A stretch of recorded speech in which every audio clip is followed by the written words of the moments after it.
आप सबों को जय मसीह की।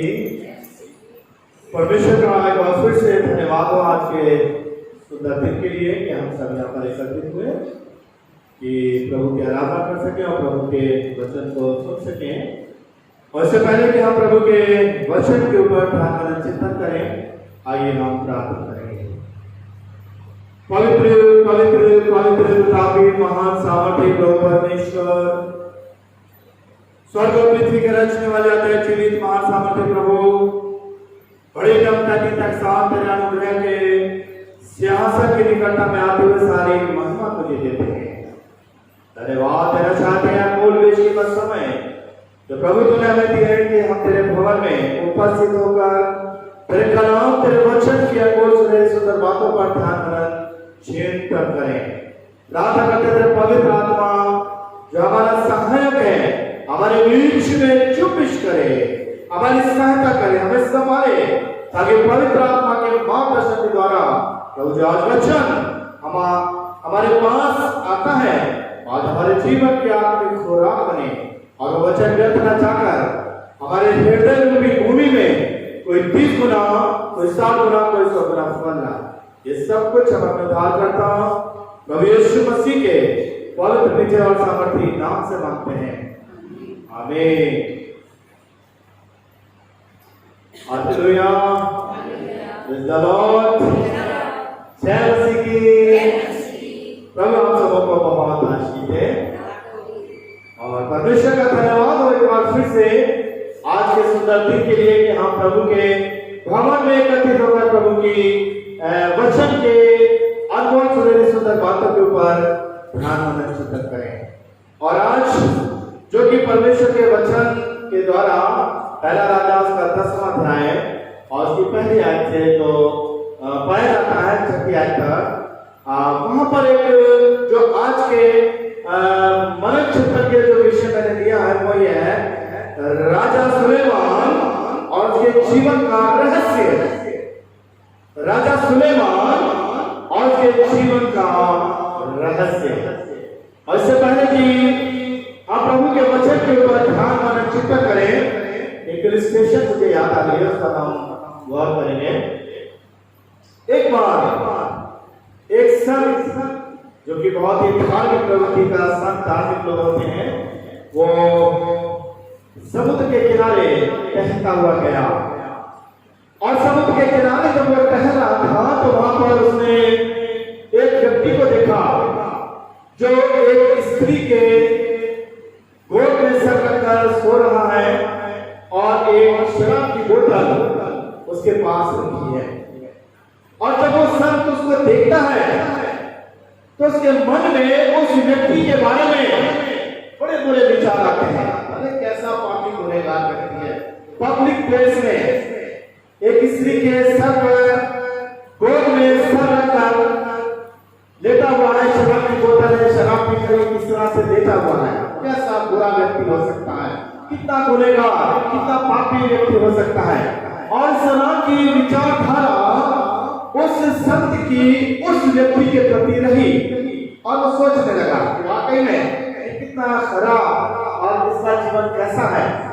और क्या होता है कि वो जब वहीं पर टहल रहा था उस व्यक्ति के बारे में विचार कर रहा था कि अचानक एक आवाज आती है समुद्र से, बचाओ बचाओ। एक व्यक्ति जो वहां पर तैर रहा था और तैरते तैरते वो थक गया, लहरों के बीच में आ गया और वो चिल्लाने लगा, बचाओ बचाओ। और इस संत देखता है कि अरे ये व्यक्ति डूब रहा है, क्या किया जाए, अरे मुझे तो तैरना भी नहीं आता, मैं कैसे जाऊं इसे बचाऊं। और वो बाहर समुद्र के किनारे खड़ा उसे डूबता हुआ देख रहा है। और इतने में ये व्यक्ति जो कि वहां पर उस स्त्री के गोद में सर रख के लेटा हुआ है, जिसके बारे में संत बड़े बुरे विचार और बुरे ख्याल सोच रहा था, यह व्यक्ति एकदम उठता है और जब वो देखता है कि अरे एक व्यक्ति डूबा, तुरंत तो समुद्र में छलांग लगाता है, तैरता हुआ जाता है और उस व्यक्ति को निकाल कर आ जाता है। और तब वो संत उसको देखता है कि अरे जिसके बारे में मैं ऐसा बात कर रहा था, ये व्यक्ति तो इतना अच्छा काम इसने कर दिया। और तब उस संत ने उसके बारे में पूछा कि भाई यार मैं तुम्हें देख रहा था और तुम्हारे बारे में मेरे बड़े बुरे विचार आ रहे थे, कर लेते हो तो कितने गुनहगार पापी हो सकते हो। तब उस व्यक्ति ने बताया, महाराज मैं एक गरीब मछुआरा हूं और आज मैं समुद्र में मछली पकड़ते पकड़ते थक गया, और क्या है जिस स्त्री को आप देख रहे हैं ये मेरी माँ है, जो कि मेरे लिए कुछ सूखी रोटी मेरे खाने के लिए लाई थी, पीने के लिए कोई पानी का बर्तन नहीं मिला तो शराब की बोतल में पानी लेकर आई थी, और मैंने वो सूखी रोटी खाई और वो पानी पिया और माँ की गोद में लेटकर सो गया। और जब उस सब को ये बात पता चलती है तो कहता ओह इसे कितनी बड़ी गलती, जो मैं देख रहा था, जो मैं सोच रहा था, वो सब कुछ क्या था, गलत था, और वास्तव में उसके पीछे तो रहस्य कुछ और ही है, वास्तविकता तो कुछ और ही है। तो मेरे प्यारे अजीजों ये कहानी है, मगर हकीकत क्या है कि जो कुछ हम देखते हैं, जो कुछ हम सोचते हैं और जो हम विचार बना लेते हैं, कभी कभी हमारा देखना, हमारा सोचना सब क्या हो जाता है, गलत हो जाता है, और उसके पीछे वास्तविकता जो होती है कुछ और ही होती है। और यहां पर मेरे प्यारे अजीजों आज जिस विषय के ऊपर हम गौर करने जा रहे हैं, राजा सुलेमान के बारे में, जीवन का रहस्य, इसी तरह की कुछ बातों को हम आज गौर करेंगे कि हम देखते कुछ और, हम सोचते कुछ और हैं, और जीवन की वास्तविकता का रहस्य, सस्पेंस जो है कुछ और ही होता है। और हम देखते हैं कि मेरे प्यारे अजीजों संसार में बहुत से लोग हैं जो कि बहुत ही कामयाबी को प्राप्त कर लेते हैं, बहुत सफलता को प्राप्त कर लेते हैं, बहुत प्रमुख हो जाते हैं, बहुत प्रसिद्ध हो जाते हैं, बहुत मशहूर हो जाते हैं उनकी सफलता के कारण, और लोग उन्हें देखते हैं कि अरे वाकई में ये व्यक्ति कितना अपने जीवन में सफल है, कामयाब है, कितना प्रमुख है, कितना प्रसिद्ध है। और जब उन व्यक्तियों से जब कुछ सवाल पूछे जाते हैं कि आप अपनी सफलता के बारे में, आप जो इतने प्रमुख हो गए हैं, इतने प्रसिद्ध हो गए हैं, आप अपनी सफलता के बारे में क्या कहना चाहते हैं, और जब उनसे सवाल पूछे जाते हैं कि आप अपनी सफलता के बारे में क्या कहना चाहते हैं, तो लोगों की कुछ विचारधारा है, वो क्या है, पहली बात जो कुछ लोग कहते हैं कि हमारी सफलता का जो मेन कारण वो ये है कि अपने जीवन में पहला स्थान परमेश्वर को देना। क्या है सफलता का मेन कारण, क्या है अपने जीवन की सफलता में पहला स्थान परमेश्वर को देना। कुछ कहते हैं कि जो कहना है उसको पूरा करना, जो कहना है, जैसे कोई काम व्यापार चल रहा है, उसकी सफलता के जो आप कहते हैं उसको समय पे पूरा करना। कुछ का कहना सफलता का कारण यह है कि अगर संसार आपके बारे में कुछ भी बुराई करता है, आप भलाई करते चले। सफलता का कारण क्या है कि अगर कोई कुछ आपके बारे में बुरा भी कहता है, आप जो है भलाई, अच्छाई ही करते रहे। कुछ का कहना है कि सफलता का कारण यह है कि आपके रिलेशन, आपके संबंध दूसरों से हमेशा अच्छे होना चाहिए। सफलता का जो रहस्य है, कारण है, वो यह है कि आपके संबंध जो है दूसरों से हमेशा अच्छे होना चाहिए। और कुछ का कहना यह है कि सफलता का मुख्य कारण यह है कि कभी भी हिम्मत मत हो, कभी भी हिम्मत मत हारो।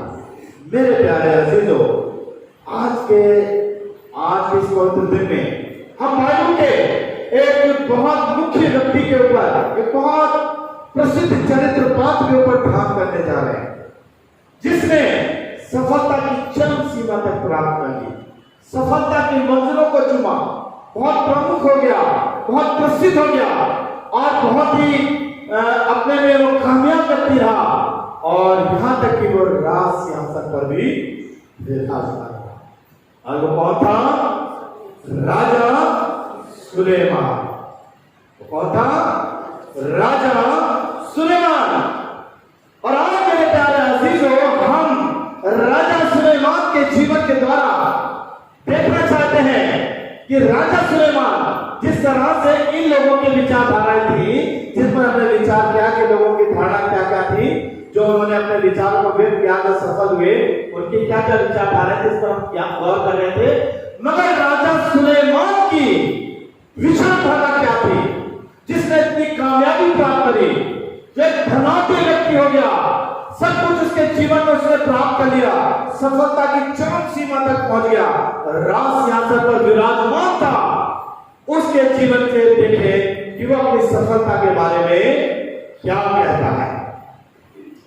अगर हम थोड़ा सा गौर करें राजा सुलेमान की विशेषताएं, राजा सुलेमान की मुख्य विशेषताएं, तो पहली बात हम देखने को मिलेगा मेरे प्यारे अजीजों, राजा सुलेमान बहुत धनवान था।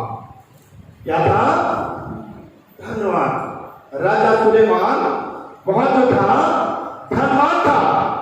और राजा सुलेमान के लिए कहते हैं कि उसका आयात निर्यात का व्यापार था, एक्सपोर्ट इंपोर्ट, आयात निर्यात, अन्य देशों से बाहर से वो अपने सामान का आयात निर्यात किया करता था। उसके पास समुद्री जहाज थे जिनसे वो अपना व्यापार किया करता था। और कहते हैं कि राजा सुलेमान की जो वार्षिक आय थी 144 करोड़ की थी। उसकी वार्षिक आय 144 करोड़ और उसकी महीने की जो आमदनी थी 12 करोड़ की थी लगभग। इतना धनाढ्य व्यक्ति था, इतना धनवान व्यक्ति था। और कहते हैं सोना चांदी और हाथी दांत का उसका व्यापार था, उसका बिजनेस वो किया करता था। कौन? राजा सुलेमान। और उसके लिए कहते हैं कि 5000 किलो सोना प्रति माह अब आयात किया करता था। इस तरह से हम देखते हैं राजा सुलेमान के लिए कि राजा सुलेमान जो है करोड़ों का व्यापार कर रहा है, धनाढ्य है, सब कुछ है, धन भी है, दौलत भी है, हीरे जवाहरात, सोना चांदी और तमाम उसके जहाज हैं, शिप्स हैं, सारी बातें होने के बाद भी राजा सुलेमान अपनी सफलता के बाद जब अपने जीवन के पीछे मुड़कर देखता है तो अपनी पुस्तक सबोपदेशक उसका 5वां अध्याय और उसकी 10वें आयत में देखिए क्या कहता है। माइक में पढ़ेंगे। सबोपदेशक उसका 5वां अध्याय और उसकी 10वें आयत में राजा सुलेमान की बातों को देखिए। जब हमने देख रहे थे लोगों की कामयाबी के बारे में तो लोगों ने तरह तरह के विचारों को व्यक्त किया है, मगर राजा सुलेमान अपनी सफलता के बाद क्या कहता है? सबोपदेशक का 5वां अध्याय और उसकी 10वें आयत क्या लिखा है? जो रुपये से प्रीति रखता है। माइक में पढ़े तो अच्छा होगा ताकि आवाज आ जाएगी जी।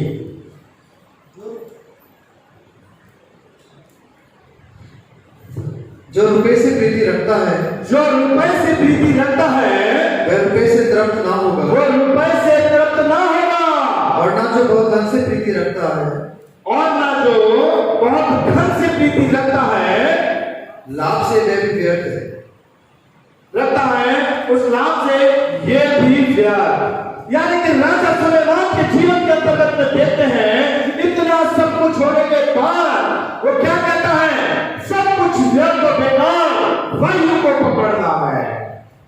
इतनी सफलता होने के बाद, इतने धनाढ्य होने के बाद, सोना चांदी हीरे जवाहरात उसके पास है, उसके पास समुद्री जहाज है, करोड़ों का व्यापार उसका है, मगर वो जो अपने जिंदगी के पीछे मुड़कर देखता है तो क्या कहता है? सब कुछ व्यर्थ और बेकार, वायु को पकड़ना। अर्थात उसने अपने जीवन की सारी सफलताओं को क्या कह दिया? व्यर्थ और बेकार है, वायु को पकड़ने की मानद है। मेरे प्यारे अजीजों, आज मनुष्य जाति, हमारे मसीह समाज के लोग भी उसमें शामिल हो सकते हैं, हमारे प्रभु के लोग भी हो सकते हैं। और आज हम देखते हैं कि आज मनुष्य जाति, मानव जाति किस तरह से इन तमाम चीजों को प्राप्त करने के लिए भारी चली जा रही है। इन तमाम चीजों को प्राप्त करने के लिए तरह तरह के यत्न, प्रयत्न, यत्न करने में लगे हुए हैं। चाहे चीजों को प्राप्त करने के लिए, संसारिक चीजों के लिए, कि मेरे पास एक बहुत बड़ा बंगला हो, बहुत लंबी कार हो, खेती बाड़ी, बिजनेस हो, सर्विस हो, नौकर चाकर हो, घर में टीवी, फ्रिज, हर चीज सुख सुविधा की मेरे पास पाई जाए। और जिसे पाने के लिए आज लोग क्या करते हैं, परमेश्वर को भूल जाते हैं और इन चीजों की खोज में, दौड़ में लगे पड़े हैं, इन प्रयासों में लगे पड़े हैं।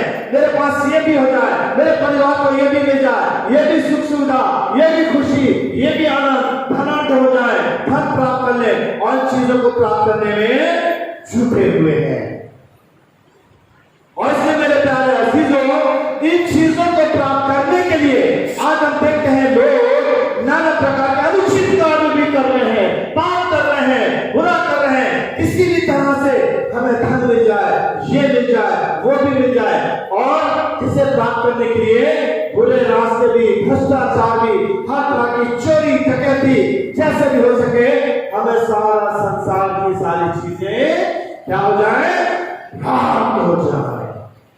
और जिसके लिए मेरे प्यारे अजीजों, अगर हम परमेश्वर के वचन के अंतर्गत में देखें, अगर पहला तीमुथियुस उसका 6वां अध्याय निकालेंगे मेहरबानी से, पहला तीमुथियुस उसका 6वां अध्याय और उसकी 6वीं आयत से देखें क्या लिखा है परमेश्वर के वचन में।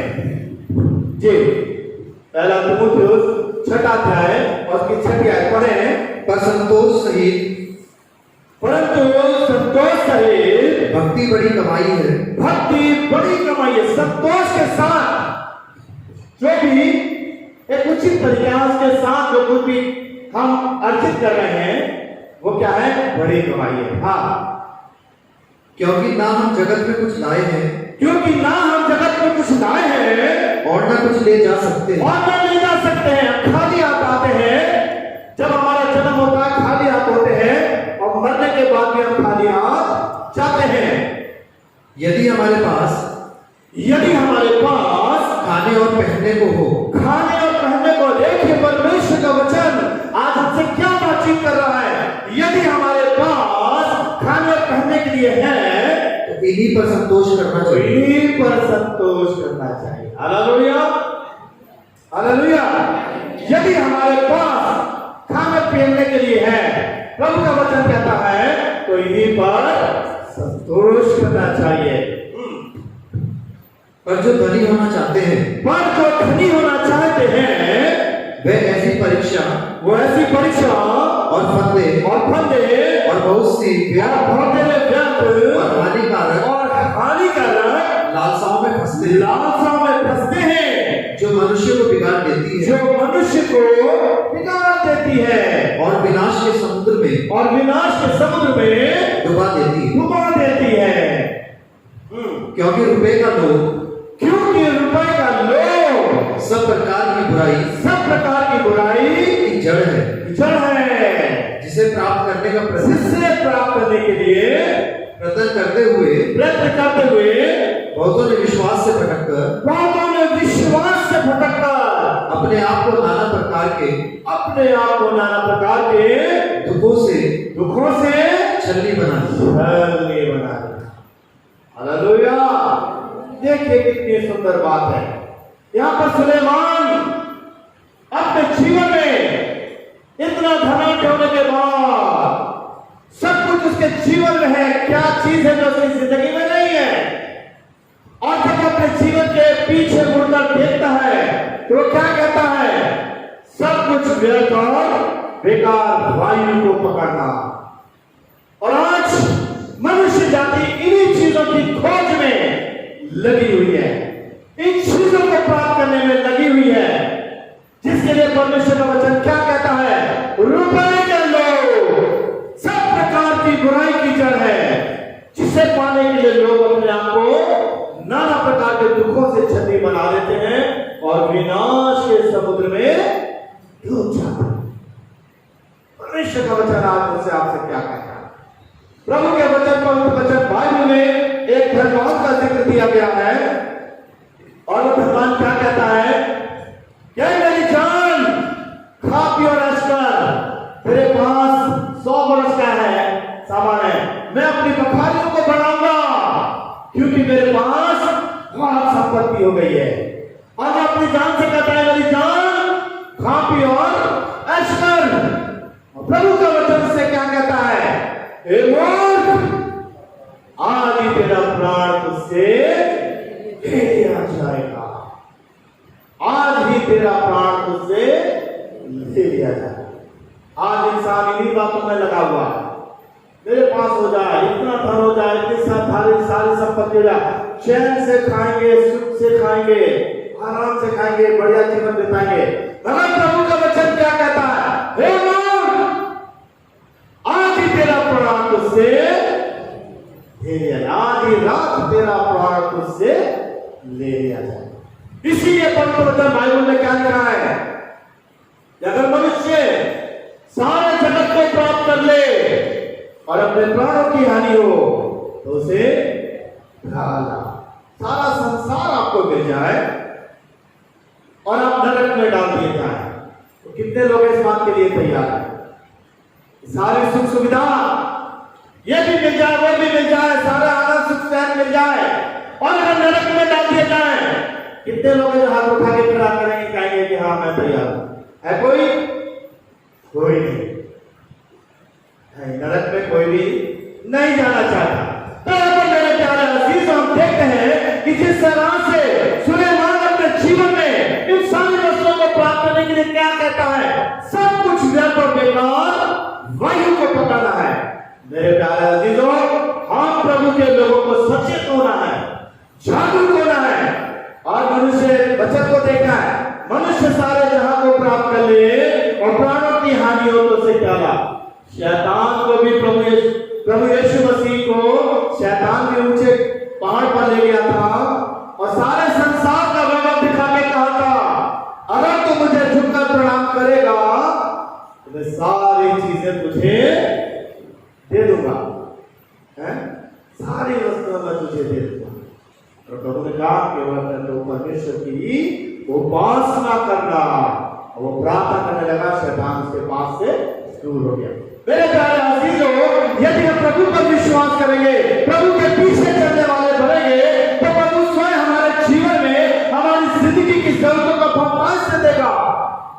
अगर हम अब्राहम के जीवन के बारे में देखें, परमेश्वर ने ऊर नगर से जब उसको बुलाया और क्या अपना सब कुछ छोड़कर मेरे पीछे चला, क्या अब्राहम कंगाल बन गया था?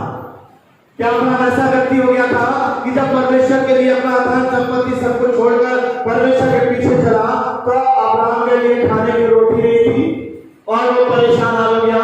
नहीं, परमेश्वर ने उसे बहुत ही धनाढ्य किया, धनवान व्यक्ति हुआ। परमेश्वर के पीछे चलने के बाद धनाढ्य व्यक्ति हुआ। भेड़ बकरियां जाकर उसके पास से और 300 योद्धा उसके पास से, अगर कोई युद्ध करता है तो उसे किस तरह से योद्धा उनके साथ हुआ, मतलब हर तरह की चीजें उसके पास थी परमेश्वर के पीछे चलने के बाद। और यहाँ पर मेरे प्यारे अजीज, हम देखते हैं सुलेमान की जिंदगी के बारे में कि सुलेमान जो था उसने संसार के हर भोग विलास, हर सुख सुविधा जो कुछ भी इस संसार में थी उसने प्राप्त करी। इसने सुलेमान ने, और कहते हैं वो एक राजमहल में रहा करता था। किसमें रहता था? राजमहल में रहता था, जिसको बनने में करीब 13 साल लगे। अगर हम पहला राजा उसका 7वां अध्याय पवित्र बाइबल से देख लीजिएगा। पहला राजा 7वां अध्याय और उसकी पहली आयत को जब आप पढ़ेंगे, देखिए क्या लिखा है। पहला राजा 7। सुलेमान ने अपना महल भी बनाया। सुलेमान ने अपना महल को बनाया और उसके निर्माण कार्य में 13 वर्ष लगे। उसके निर्माण कार्य में कितना समय लगा? 13 साल। एक ऐसा राजमहल जिसको बनने में कितना समय लग रहा है? 13 वर्ष। आज हम लोग के घर कितने समय बन जाता है? 6 महीने में, साल भर में, है ना? इतना ज्यादा। मगर जिस महल में समय लगा? 13 वर्ष, लंबा पीरियड। ऐसे एक मामूली घर नहीं था, वहां घर नहीं था, एक ऐसा राजमहल था जो वास्तव में जिसे कह सकते हैं राजमहल है, जिसमें एक राजा रहता, उसको बनने में 13 वर्ष लगे थे। और कहते हैं कि उसमें बहुत से सुंदर बाग थे, बहुत ही सुंदर सुंदर बाग बगीचे थे जिनको वो टहला करता था। और उस बाग बगीचे को देखने के लिए बाहर से विदेशों से लोग आया करते थे। और उसके पास बहुत ही अच्छे गायक थे, बहुत अच्छे बजाने वाले थे, म्यूजिशियन, जो कि उसके दिल को बहलाया करते थे। वो गाने सुना करता था राजमहल में। आज से गाने वाले, एक से बजाने वाले, गायक बजाने वाले सब थे उसके पास। और किस तरह से उसके जीवन के लिए लिखा है कि उसने भोग विलास में जीवन बिताया। 700 रानियां थी। कितनी? 700 रानियां और 300 रखैनियां उसके पास थी। किसके पास? राजा सुलेमान के पास। अगर हम पढ़े हैं पहला राजा, बाइबल से देखेंगे, पहला राजा उसका 11वां अध्याय, पहला राजा 11वां अध्याय और उसकी 3री आयत देखिए क्या लिखा है। उसके 700 रानियां और 300 रखैनियां हो गई। 300 रखैनियां थी। देखिए, यानी कि अगर राजा सुलेमान के जीवन के बारे में हम देखें तो हर तरह का भोग विलास की इंतहा, चरम सीमा, कोई भी ऐसा व्यक्ति नहीं था उसके समान। धनाढ्य सब कुछ उसके पास है, हर चीज सुख सुविधा की उसके जीवन में उसके पास है। मगर हम देखते हैं इन सब चीजों को प्राप्त करने के बाद अगर वो अपनी पुस्तक सबोदेशा उसका 2रा अध्याय और उसकी क्या देखिए क्या लिखता है। क्या कहता है? तब मैंने फिर से अपने हाथों के सब कामों को और अपने सब परिश्रम को देखा। सारे दर्शन को देखा तो क्या देखा? कि सब कुछ व्यर्थ और वायु को पकड़ना है। और संसार में कोई लाभ नहीं। सारी चीजें देख रहे हैं आप राजा सुलेमान की जिंदगी में। अगर आप 9वीं आयत से जल्दी से पढ़ते जाएंगे, देखिए क्या लिखा हुआ। क्या कह रहा है वो? इस प्रकार मैं अपने से पहले के सब यरूशलेम वासियों से अधिक महान और धनाढ्य हो गया। तो भी मेरी बुद्धि ठिकाने नहीं रही। और जितनी वस्तुओं को देखने की मैंने लालसा की, उन सबों को देखने से मैं ना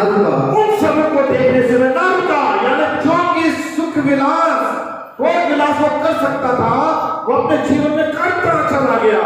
मैंने अपना मन किसी प्रकार का आनंद भोगने से ना रोका। मैंने अपना मन किसी भी प्रकार के आनंद को करने से नहीं रोका, क्योंकि मेरा मन मेरे सब परिश्रम के कारण आनंदित हुआ। और मेरे सब परिश्रम के कारण मुझे यही भाग मिला। तब मैंने फिर से अपने हाथों के सब कामों पर और अपने सब परिश्रम को देखा। तो क्या देखा? कि सब कुछ व्यर्थ और वायु को पकड़ना है। देखिए मेरे प्यारे आशीषों, राजा सुलेमान के बारे में देखते हैं, जो हमारी जिंदगी के लिए एक बहुत बड़ी जीवन का रहस्य है। सफल व्यक्ति है, सब कुछ है, हम उसके बारे में देख रहे हैं, अरे कितना बढ़िया राजा, क्या कुछ नहीं है उसके पास, सब कुछ उसके पास है। मगर वो क्या कहता है? सब कुछ व्यर्थ और बेकार, वायु को। जिससे आज मेरे प्यारे अजीजों, मुझे आपको एक शिक्षा मिल रही है कि अगर हम परमेश्वर को छोड़कर धन दौलत सुख चैन आराम कोई विलास को प्राप्त करने के लिए दौड़े चले जा रहे हैं, मेरे प्यारे अजीजों, मुझे सारी बातों से मन से रहना है, उनके पीछे नहीं दौड़ना है।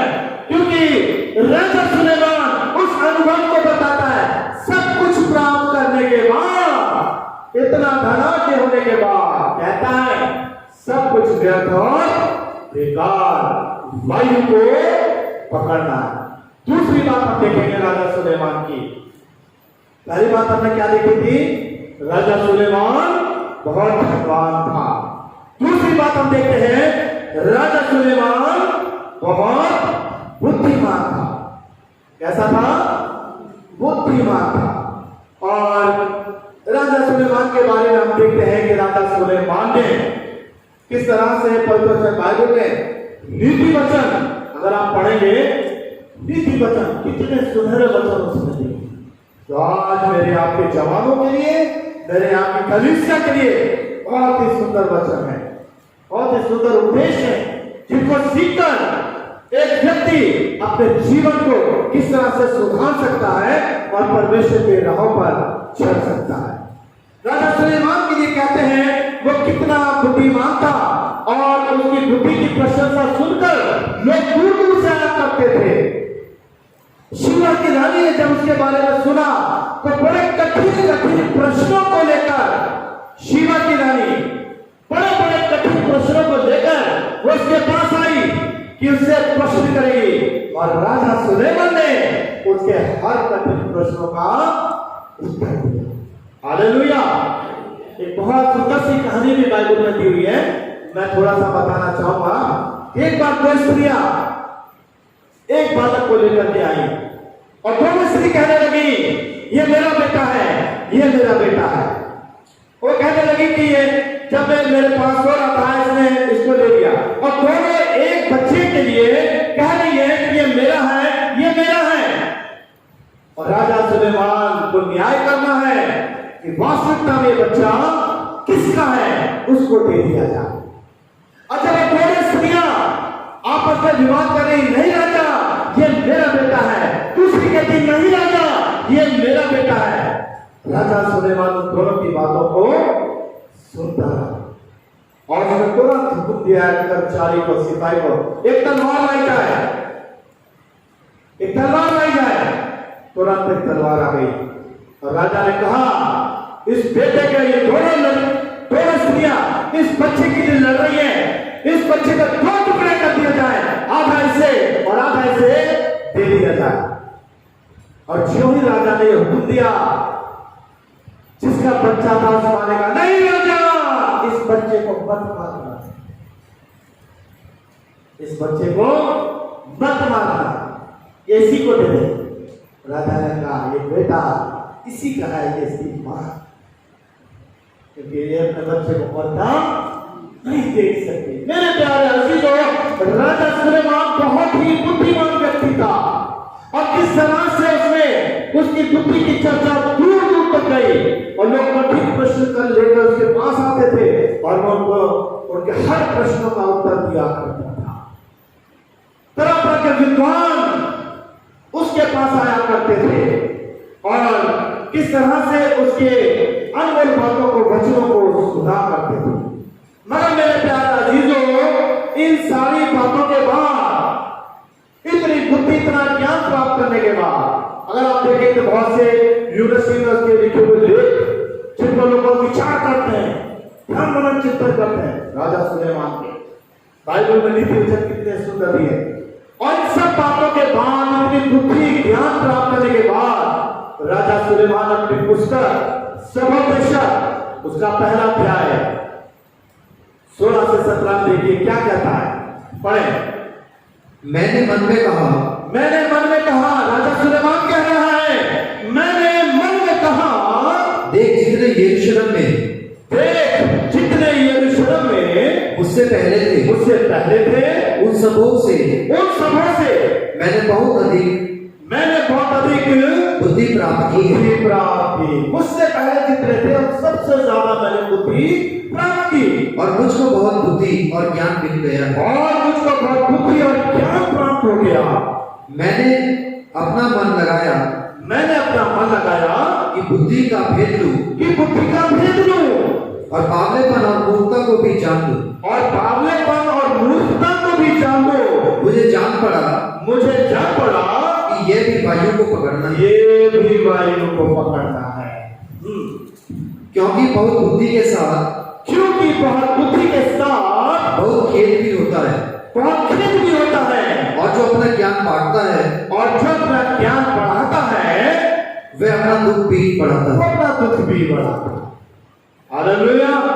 यहाँ पे मेरे प्यारे अजीजों, राजा सुलेमान के बारे में देखिए, उसकी दूसरी विशेषता बुद्धि उसने परमेश्वर से मांगी थी और परमेश्वर ने अपरंपार बुद्धि दी। मगर सारी बातों के बाद जब अपने जीवन के पीछे मुड़कर देखता है, क्या करता है? सब कुछ व्यर्थ और बेकार, वायु को पकड़ना। आज मेरे प्यारे अजीजों, हम यही देखते हैं, लोग कितने पढ़ने लिखने में, बुद्धि प्राप्त करने में डिग्रियां कर रहे हैं, है ना? पढ़ रहे हैं, लिख रहे हैं, हम कुछ ऐसा करते हैं कि वास्तव में हमारी पहचान हो जाए और परमेश्वर को भूले हुए हैं और अपना ज्ञान और अपना अनुभव पर भूलते हैं, घमंड करते हैं। अरे हमें इस तरह का ज्ञान प्राप्त हो गया, हमें इस तरह की बुद्धि प्राप्त हो, हम इतने बड़े समझदार, हम इतने बड़े स्कॉलर हैं, फिलोसोफर हैं। मगर मेरे प्यारे अजीजों, यदि हम परमेश्वर से अलग हट करके अपने बुद्धि ज्ञान का सहारा लें तो क्या हम स्वर्गीय राज्य में जा सकते हैं? राजा सुलेमान कहता है, सारी चीजों को प्राप्त करने के बाद सब कुछ व्यर्थ और बेकार, वायु को पकड़ना। तीसरी और अंतिम बात पर विचार करेंगे। राजा सुलेमान ने बड़े बड़े काम किए। राजा सुलेमान की जो विशेषता थी, बड़े बड़े काम। पहली बात क्या थी? वो बहुत ही धनवान था। दूसरी बात, वो बहुत बुद्धिमान था। तीसरी बात, उसने बड़े बड़े काम किए। राजा सुलेमान के जीवन के बारे में अगर हम देखें तो वास्तव में उसने बहुत बड़े काम। आज जो है लोग अपनी ख्याति के लिए, अपनी प्रसिद्धि के लिए बड़े बड़े काम करना चाहते हैं, बिल्डिंगें बनाते हैं, हॉस्पिटल बना दिया, अरे किसने बनाया? फला ने बनाया। हॉस्पिटल बना दिए, स्कूल बना दिए, डिग्री कॉलेज बना दिए, बड़े बड़े मील के पत्थर रख दिए। अरे भैया उनकी पहचान, इस व्यक्ति ने देखो बड़े कॉलेज बना, बड़े डिग्री कॉलेज बना दिए, थियोलॉजिकल कॉलेज बना दिए, ट्रेनिंग सेंटर बना दिए, तरह तरह के बड़े बड़े काम कर दिए। मगर राजा सुलेमान के बारे में अगर हम देखें तो उसने भी अपनी जिंदगी में बहुत बड़े बड़े बाग बनाए, बड़े बड़े कुंड खुदवाए लोगों की तृप्ति के लिए, और उसके जीवन में उसने बड़े बड़े भवन बनवाए, मंदिरों का निर्माण करा। पहला राजा उसका 5वां अध्याय, पहला राजा 5वां अध्याय और उसकी 13-18 आयत के अंतर्गत में अगर पाएंगे तो वहां पर हम देखते हैं कि राजा सुलेमान ने कितने बड़े बड़े काम कराए कि उसके पास 70,000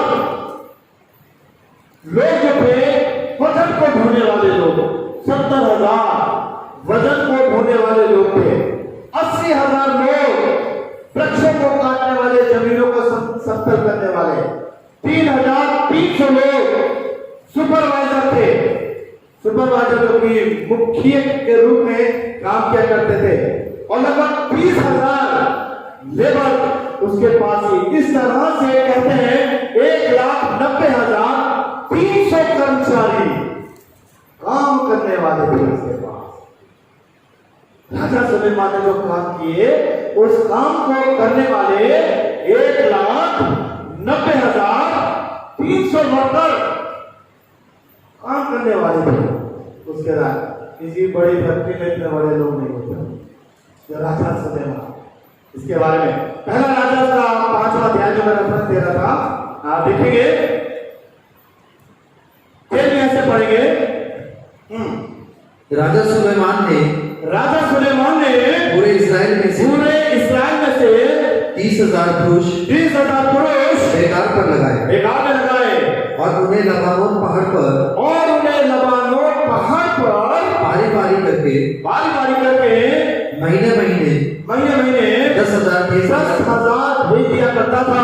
और एक महीना तो वे लबानोन पर और 2 महीने घर पर रहा करते थे, और बेकारियों के ऊपर अदोनीराम ठहराया गया। अदोनीराम ठहराया गया। सुलेमान के 70,000 और सुलेमान के 70,000 बोझ ढोने वाले और पहाड़ पर 80,000 वृक्ष काटने वाले और पत्थर निकालने वाले थे। इनको छोड़ सुलेमान के 3,300 मुखिए थे जो काम करने वालों के ऊपर थे। फिर राजा की आज्ञा से बड़े बड़े अनमोल पत्थर इसलिए खोदकर निकाले गए कि वे भवन की नींव गड़े हुए पत्थरों से डाली जाए। अतः सुलेमान के कारीगरों और हिराम के कारीगरों और गबानियों ने उनको गढ़ा और भवन के बनाने के लिए लकड़ी और पत्थर तैयार किया। और 13 वर्ष क्या कहते हैं उसके राजमहल के बनाने लगे और प्रभु के भवन को बनाने में उसे 7 वर्ष लगे। हालेलुया। तो इस तरह से हम देखते हैं राजा सुलेमान जो था कितना धनाढ्य व्यक्ति था, सब कुछ उसके पास था, मगर जब वो जीवन के सारे कामों को पीछे मुड़कर देखता है तो क्या कहता है? सब कुछ व्यर्थ और बेकार। वायु को पकड़ना यानी कि धनवान होना भी व्यर्थ और बेकार है। वायु को पकड़ना है, बुद्धि को भी प्राप्त करना व्यर्थ और बेकार, वायु को पकड़ना है, बड़े बड़े काम करना भी व्यर्थ और बेकार, वायु को पकड़ना है। इसलिए मेरे प्यारे अजीजों, आज जीवन के रहस्य की बातों को सुलेमान खोलकर हमारे सामने रख देता है। जिन बातों को प्राप्त करने के लिए लोग भागे चले जा रहे हैं, प्राप्त करने के लिए दौड़े चले जा रहे हैं, तरह तरह के यत्न कर रहे हैं, प्रयत्न कर रहे हैं, धनवान हो जाए, बहुत बुद्धि को प्राप्त कर ले, बड़े बड़े काम कर ले, मगर इन सबको करने के बाद सुलेमान क्या कहता है? सब कुछ व्यर्थ और बेकार, वायु को पकड़ना है। इसलिए मेरे प्यारे अजीजों, आज मुझे आपको जानना है, इसी के लिए परमेश्वर का वचन क्या कहता है? संसार से मित्रता करनी, परमेश्वर से बैर करना। संसार से मित्रता करनी, परमेश्वर से बैर करना है। इसलिए हमें इन सब बातों के पीछे नहीं दौड़ना है, इन चीजों की खोज में नहीं दौड़ना है। जब बहुत धन मिल जाए, ये मिल जाए, वो मिल जाए, वचन कहता है यदि तुम्हारे पास खाने पीने के लिए उसी पर संतोष करो, क्योंकि रुपए का लोभ सब प्रकार की बुराई की जड़ है, जिसे पाने के लिए लोग अपने आप को नाना प्रकार के दुखों से छली बना लेते हैं और विनाश के समुद्र में डूब जाते हैं। बहुत बुद्धि, बहुत ज्ञान। बाइबल क्या कहती है? अगर कोई कहता है कि मैं बहुत कुछ जानता हूं, तो बाइबल कहती है वो कुछ भी नहीं जानता। और यदि हम अपने जीवन में इस धुन में लगेंगे, बड़े बड़े काम करके अपने नाम को कर लो, तो संसारिक बातें जो कुछ भी संसार में है सब कुछ जल के राख हो जाएगा।